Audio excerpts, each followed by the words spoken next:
We begin with Madison Scarpino at a Tesla service shop in Atlanta, where protests are expected later today. Madison?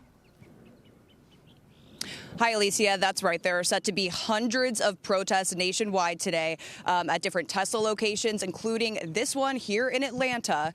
And the goal is to stop Elon Musk and the Department of Government Efficiency. Now, these protesters are a part of the so-called Tesla Takedown, and the group is calling today a global day of action against the car maker. According to the Tesla Takedown website, the group wants people to, quote, sell your Teslas, dump your stock, and join the picket lines. They're protesting Musk's role in Doge. He spearheaded severing government agencies, but Musk says this is an effort to expose waste, fraud, and abuse in the federal government. There have been plenty Tesla protests leading up to today. Here are protesters from Monday in California. Listen. I definitely have wanted to flip off Tesla drivers when I see them, but you know. I want to do a peaceful demonstration, and it's not just about Elon Musk and Tesla. Democracy.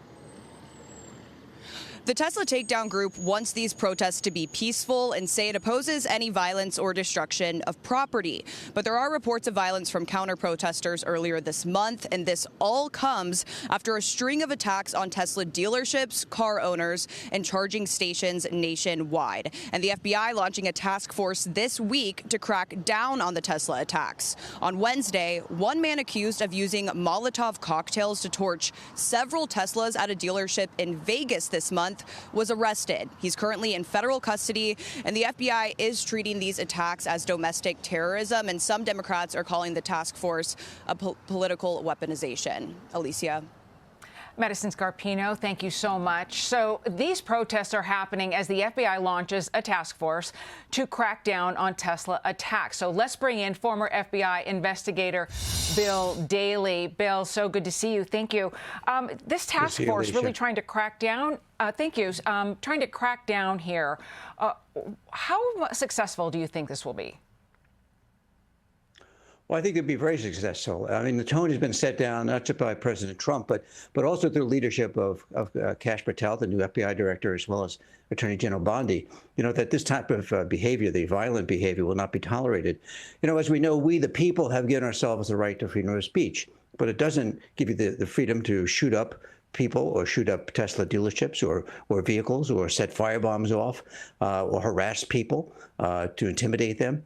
So I think what they're looking at here is to make sure that as these protests go on, and if they're peaceful, that's great. If not, then they're going to know who's responsible, not just those people in the streets, but who might be behind it, who might be either promulgating that information online to support people to commit violent acts, or who may even be monetarily supporting those initiatives.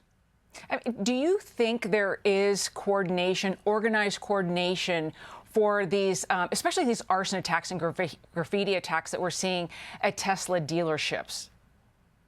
It's a little bit too early to tell, and they haven't come out, and actually the authorities haven't said that yet.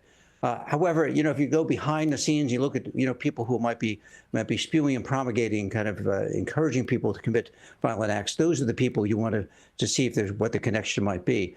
It's unfortunate is that as these protests go on, is that there's going to be a fringe element who may look to decide to take things into their own hands. You know, however, at the other end of the spectrum is that, you know, police have been very vigilant. You mentioned before about this arrest in Nevada, where the fusion cell and the Joint Terrorism Task Force between FBI, other federal agencies, and the local Las Vegas police apprehended this individual who had not only just set these Tesla vehicles on fire, but also shot up the dealership, spray painted the dealership. So it's these type of acts, which I think have occurred around 11 times since this whole kind of initiative started, has resulted in fire bombings and destroying Tesla charging stations, and even doxing people by releasing the names of employees and as well as vehicle owners. Yeah, and you know, Elon Musk, the CEO of Tesla, was on with Bret Baier yesterday on Special Report. Take a listen to what he had to say. The real problem is not the people. It's not like the crazy guy that firebombs a Tesla dealership.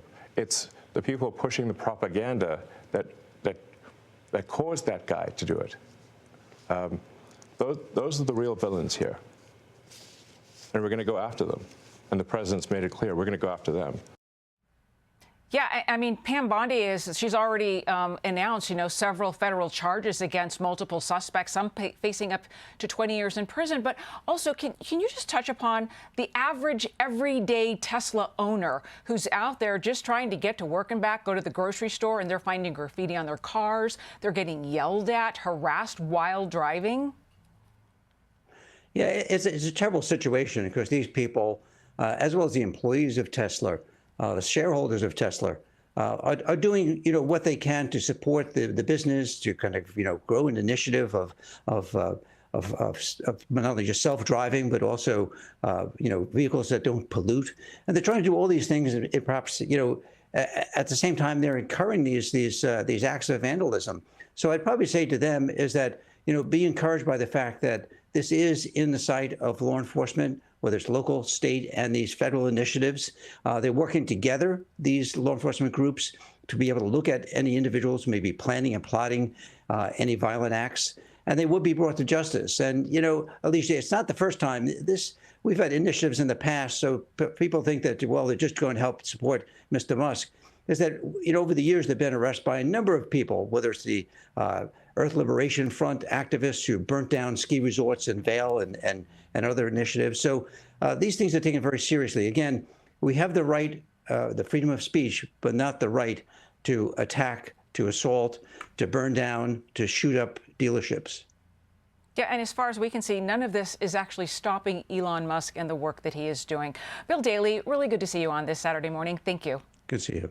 Hey everyone, I'm Emily Campagno. Catch me and my co-hosts Harris Faulkner and Kaylee McEnany on Outnumbered every weekday at 12 p.m. Eastern, or set your DVR. Also, don't forget to subscribe to the Fox News YouTube page for daily highlights.